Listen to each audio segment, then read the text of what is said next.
Thank you for listening to Footnotes, a Fellowship Mosaic podcast. This is a space for us to dig deeper into Scripture, what is happening in our community and culture, and continue the conversations we start on Saturday nights. We are excited to have you join us as we pursue truth, holiness, and redemption together. Well, hey, and welcome to Footnotes. Hey, Matt. Hey, Kyle. Good to see you, man. You too, bud. We just taught through the Great Commission this last weekend, and as we did that, we looked a long time at doubt, what to do with doubt, how do we wrestle with doubt. We went there because the passage talked about those gathered. They were there to worship Jesus and hear this kind of final commissioning message, and it says that some doubted and some hesitated. There was a pause there, and we're in a church season where deconstruction's everywhere. Yeah. And we wanted to kind of push those two to opposite sides of the conversation. And when we started talking about what to do for a podcast this week, I said we should talk to Kyle. Kyle shared a song, and it was something that he'd written a couple years back, really working through a season of doubt. And so wanted to just make some time to flesh out that story, ask some vulnerable questions, and then I'm sure I'll have some thoughts along the way. So thanks for having me, man. First of all, I just wanted to say I loved your thought about doubt as formation, and was just really grateful for your word and encouragement on that for those who have doubted and those who will doubt in the future. It's just a good nugget of wisdom to know that Jesus is working through our doubt. And I shared a song I wrote back in 2019. I had to look it up. It's called Help Me to Sing Holy. And the idea behind that song is basically me just coming to grips with my own doubt, really about Jesus, knowing that he was a real person, but just the supernatural things that the Bible talks about him doing. I've always struggled with that. And I remember having a conversation in my Bible college professor's office. We were taking Pentateuch, and this is more of an Old Testament. We were talking about Old Testament stories, so I just remember telling him, like, I don't really know if I believe all of this. And he said, "What if it's not true?" He didn't come back with any sort of rebuttal or any sort of here's the answer to your questions. It's just like, how does it affect you if it's not true? And that kind of changed my perspective on a lot of faith, and just how important Jesus really is to us. Do you recall any of the things you said there that day that would be different? Oh man. I feel like the things that I would be thinking of would be more so like life would feel meaningless. I mean, it really truly would just be like living to do nothing. And I think the life of Jesus just is such a compassionate way of living, and take all of the miracles and stuff I was wrestling with away. The life of Jesus is radical, and it's just an example that I live by. So that if it's not true, I still think that there's morals and great principles for us to even abide by in the life of Jesus. So that was just like an encouraging kind of solid ground for me to build upon and ask questions and hold things in limbo and still know that this is inherently good.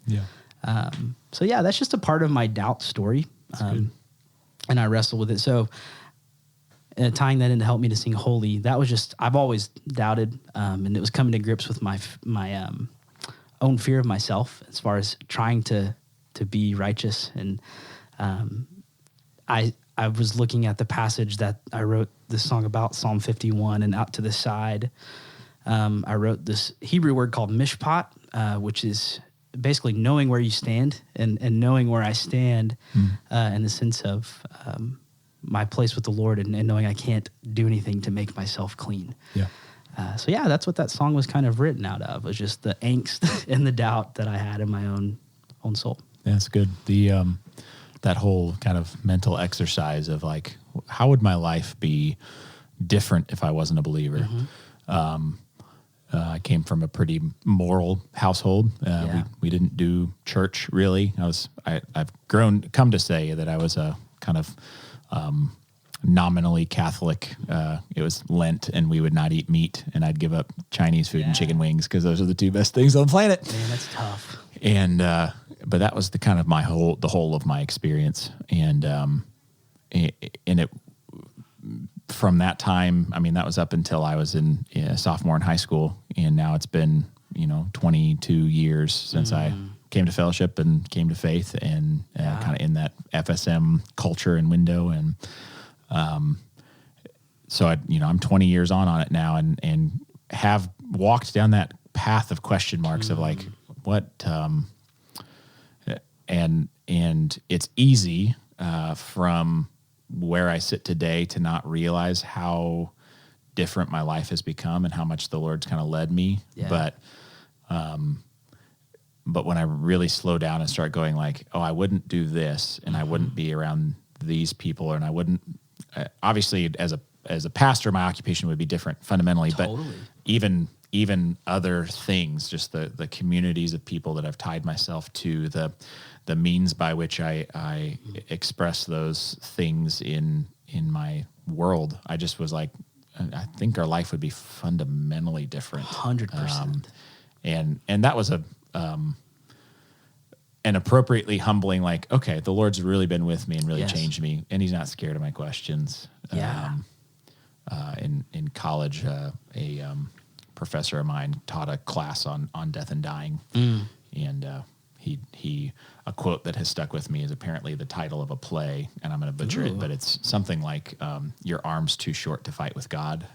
Wow. And I just that's a great image. I think about it a lot, and he's kind of like, he's not scared of my flailing here. I can flail for a little bit, and he smiles, and I don't know. I picture when Rex is so mad and he's just like wailing on me, and I'm secure in that he's not going to harm me. He's 5 and small and passionate, but also fairly harmless. And so that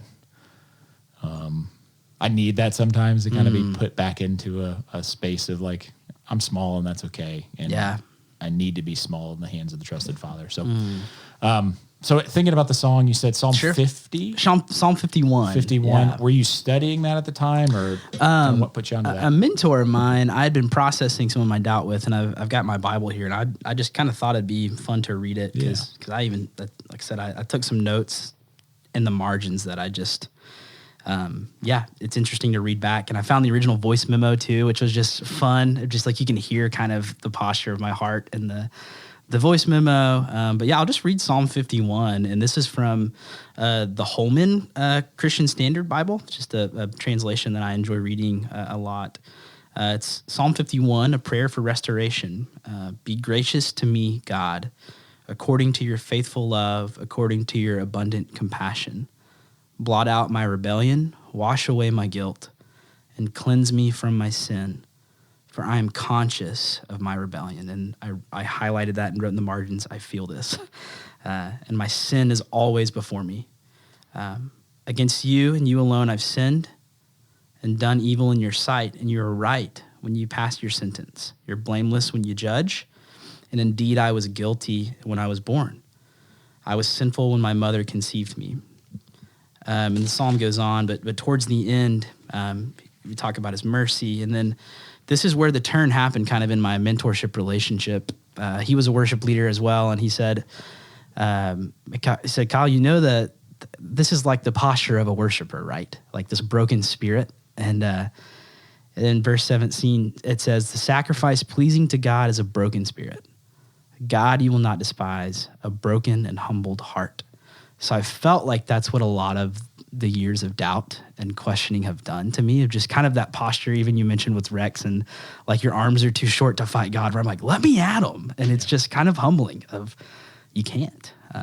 So I feel like that was a big pivotal moment that just kind of kept me coming back to this psalm as I was wrestling with a lot of questions. Yeah. The where we ended up in the sermon was just kind of wrestling with these hard places and the hard areas where maybe answers don't come very quickly, or maybe we'll never be privy to them this side of eternity, and we might not ever. Eternity is going to spill out for eternity, and I won't necessarily get every answer, and that's kind of an exciting thing. But we kind of landed at a place of trust and obey, and that in doubt and in seasons of doubt, especially for someone who's wanting to really wring the truth out of it,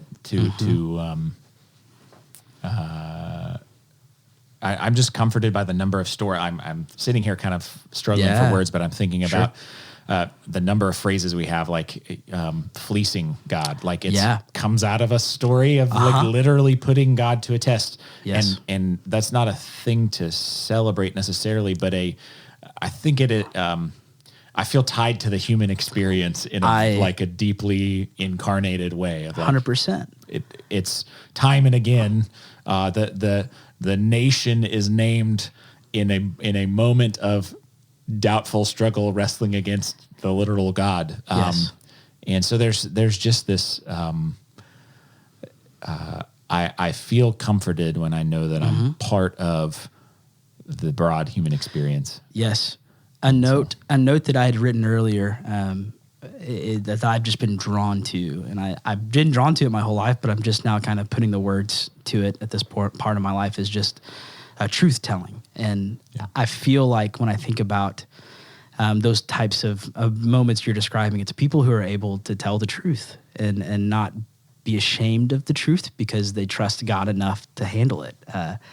So to be able to say, yeah, God, I don't know about this, is just a freeing thing to be able to say. And then there's been so many saints, even like you, that have just gone before me and gone before both of us, that have like walked this road too. And it seems like it's an okay path to be on. It doesn't seem detrimental. It seems actually kind of healthy, not in a way that we kind of like put deconstruction on a pedestal, but just to be able to tell the truth with your own self of, do I actually think that or believe that? Yeah. Yeah. There was a list of things that I was kind of convicted about, or ways that I've been prompted to doubt. And I think I said something about whether it's people or questions or passages of Scripture. And it really comes. Literally every time I sit down to prepare a sermon, I feel like my first pass through is always a like. I think of Michael Scott, like, who are you and what gives you the right? Like, absolutely. And I just feel pretty overwhelmed. And often like, what are you even saying here? Because I might be familiar. Like this passage was like, I know this. I've partly memorized it and I'm just familiar with it. But when I slow down to read it and think about like how, if I'm going to communicate this, what meaning comes out of it, that changes it fundamentally for me. And then I'm instantly back into the wrestle and doubt and question and uncertainty again. And I am grateful that so far each of those times the Lord has gone like, here's where you need to wrestle and where I need to convict you. And here's questions that you can kind of leave on the floor. Cause there's, I don't need you to have that answer yet. That's so good. So, yeah. A question I've had that I would love to hear your thoughts on is what makes it so hard to come to grips with doubt, in the sense of, for part of my story is growing up in a culture of a church where nobody questioned really anything. Nobody shared, from what I remember, having specific doubts. But why do you think it's so hard for us to say it sometimes?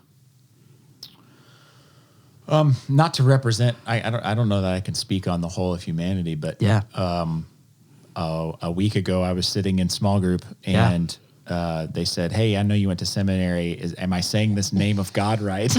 And I said yes, and then went. I don't know why I said yes, because I didn't take like Hebrew courses. I don't actually know Hebrew linguistics very well, and then like pulled my phone out and Googled it, and then like let the Hebrew guy read it, speak it aloud. And I was like, okay, I guess that was right. Luckily. Yeah. And apologize. Like I actually didn't know. There is a vulnerability Yes. in being exposed to not knowing.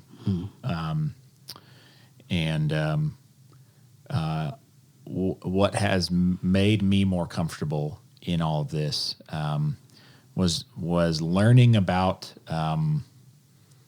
the fairly recent historical push to define everything, because something like time that feels like it's immutable, unchanging, a generation or two back was fluid place to place, and we didn't have to be nailed down to a world time grid, and we only got nailed down to any sort of timetable because trains were coming and going and crossing what are now time zones, and people were having trouble like getting trains to leave on time. So they had to standardize time to help us move through it. Sure.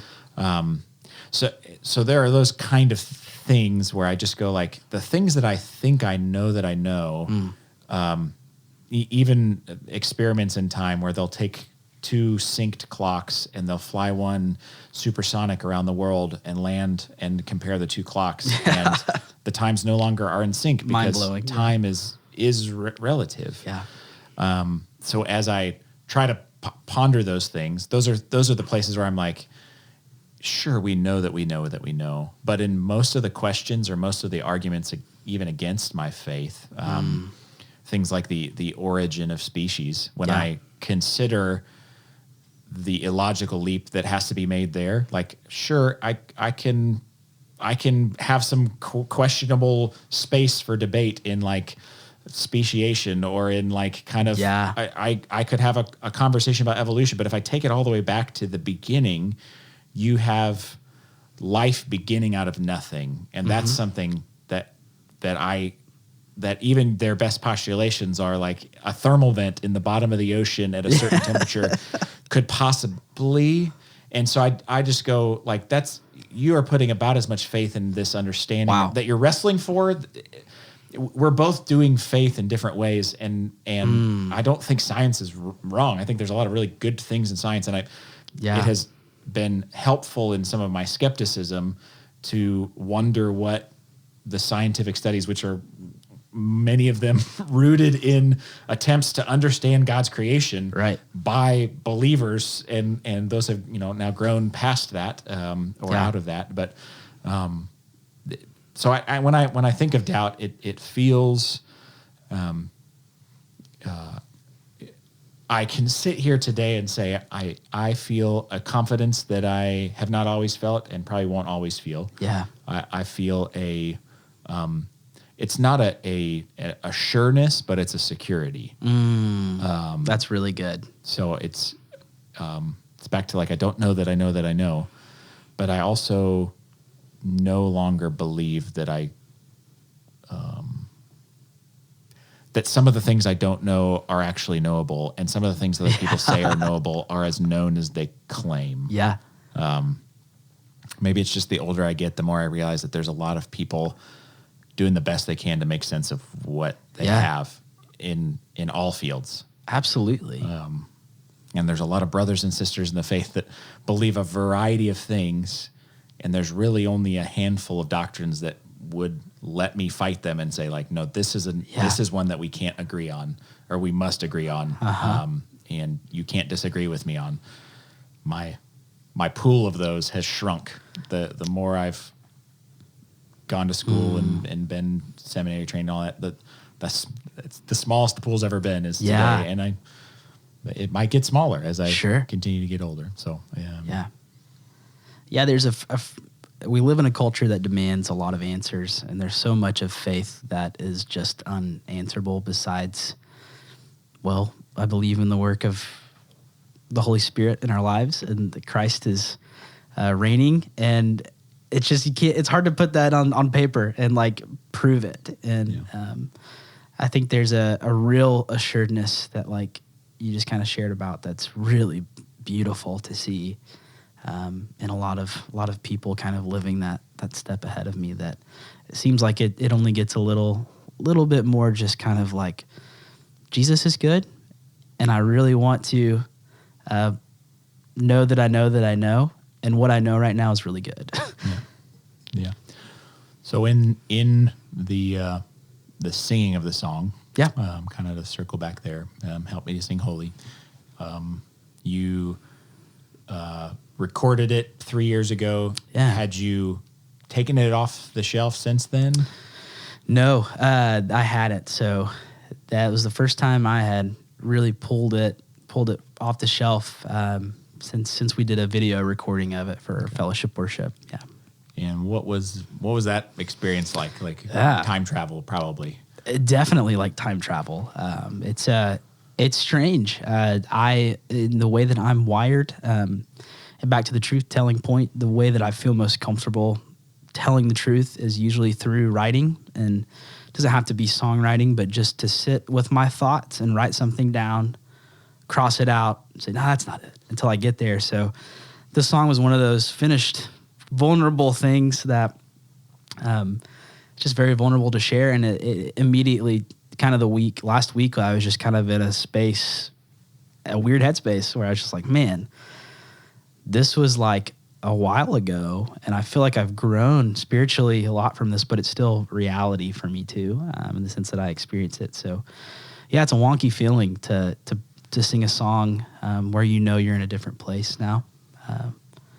But it's also a blessing it's kind of like one of those Ebenezer moments of like, yeah, this is a stake in the ground of my spiritual walk that it's good for me to go back and revisit sometimes. As I'm thinking about what I hope Mosaic will continue to grow to be, like, I think we're on that right path, is just people showing up, kind of breaking the mega church model of like consuming, but just showing up going like, I am in the body of Christ and I want to give my gifts in this gathering. How can I do that? And it looks different for me every weekend, and I get to play, and I get to speak, and I get to study, and I get to teach, and I get to like hold a crying baby, and all of those are like really good gifts, and they all, I'm prone to pride like the rest of us, and a baby screaming at you for an hour is a good way to get humbled, or a friend sitting in the foyer with you telling hard stories is a good way to be grounded in reality. And so, just the hope that we would all come together and bring the best of what we have for one another to really lay it out there. Yeah. So humbled when I get to do that in the pulpit, and grateful that I don't do it every week and get to be led by others that way too. And so me too. Yeah, I'm grateful for your voice in our body and just the way that you lead people to tell the truth. Just really thankful for that. This voice. Well, howdy. It's a great voice. Oh, you better believe it. Come on now.